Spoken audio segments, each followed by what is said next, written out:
சுகன்யா சுந்தரோடு கிளம்பினாள். ஒரு பக்கம் செந்தில் தனது குடிகார கூட்டாளி குமரவேலுடன் சேர்ந்து ஒரு பார் வைக்க மும்புறமாய் விசாரித்து கொண்டிருந்தான்.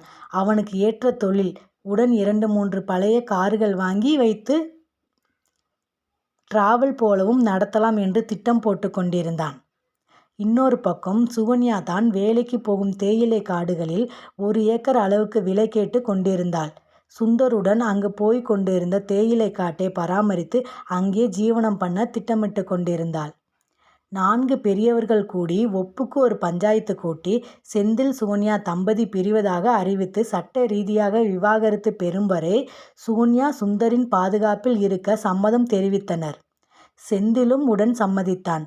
சுகன்யா சுந்தருடன் மனதார வந்துவிட்டாலும் மனதளவில் இன்னும் புதுவாழ்வு வாழ தயார் நிலையில் இல்லை என்பது சுந்தரும் அறிந்தே இருந்தான். இது சுந்தருக்குள் ஒரு மனக்குழப்பத்தை உண்டாக்கியது. ஒருவேளை பணம் வந்தவுடன் திரும்பவும் இவள் மனம் மாறிவிடுவாளோ என்று.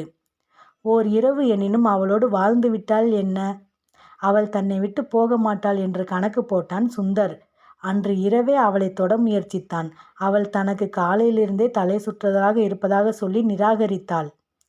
பேசிக்கொண்டிருக்கையில் தலை சுற்றல் அதிகமாகி குமட்டலில் வாந்தி எடுத்தாள்.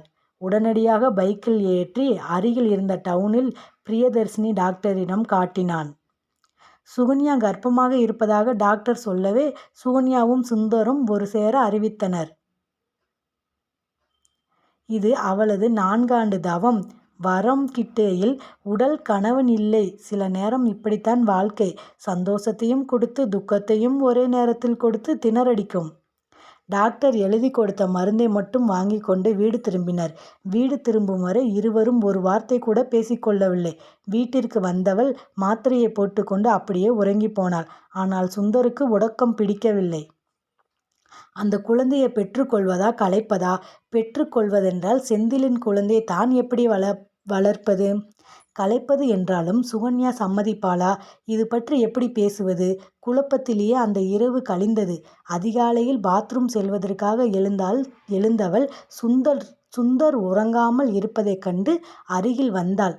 அவன் தோளை பற்றி என்னாச்சு, தூங்கலையா என்றாள். இல்லை, இப்போ நீ கர்ப்பமாக இருக்கல்ல, அதான் என்ன பண்ணுறது ஏது பண்ணுறதுன்னு ஒன்றும் புரியலை என்றான். ஏன், நான் கர்ப்பமாக இருக்கிறதுல உனக்கு என்ன பிரச்சனை? நான் கர்ப்பமாக இருந்தால் உனக்கு எங்கூட சந்தோஷமாக இருக்க முடியாது அதானே? அட அது இல்லை சுகன்யா, இது செந்திலோட குழந்தை. நாம் எப்படி வளர்க்க முடியும்? யார் சொன்னது? இது என்னோட குழந்தை, நான் வளர்த்துக்குவேன். என்கிட்ட ஒன்றும் இல்லாத காலத்தில் எனக்கு ஒரு குழந்தை இருந்தாலே நான் அவனை ராஜா மாதிரி வளர்த்துருப்பேன். இப்போ என்கிட்ட போதுமான அளவு பணம் இருக்குது. என் குழந்தைய வளர்க்க எனக்கு என்ன பிரச்சனை?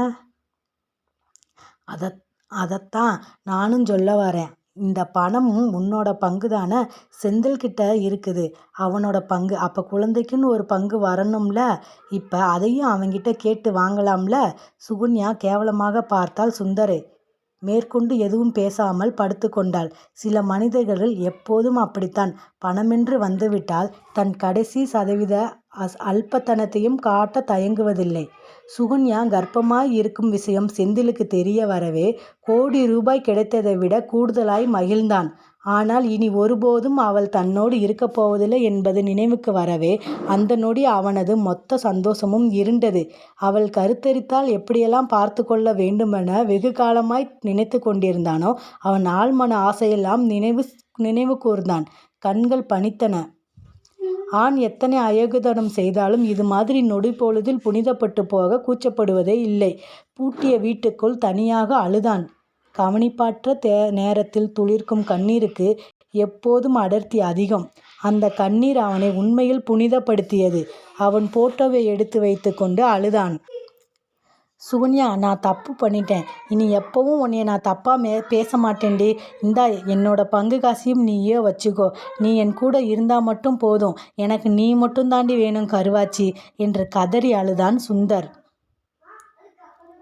திரும்ப திரும்ப அப்படியே சொல்லி அழுது கொண்டிருக்க துக்கம் தொண்டையை அடைக்க மூச்சு திணறல் ஏற்பட்டது போல் உணர்ந்தான். சட்டென தூக்கத்தில் விழித்தவன் இடவலமாய் திரும்பி பார்த்தான். சுகன்யா தனியாக தரையில் படுத்து உறங்கிக் கொண்டிருப்பதைப் போல் தெரிந்தது. கண்களை தேய்த்து திரும்பவும் பார்த்தான். அப்படித்தான் படுத்திருந்தாள். சுந்தரோடு போனவள் எப்போது வந்தாள் என யோசித்தான். பீரோவை திறந்து பார்த்தால் அங்கேயே சுகன்யாவின் புடவைகள் அனைத்தும் இருந்தன. செந்திலுக்கு ஒன்றும் விளங்கவில்லை.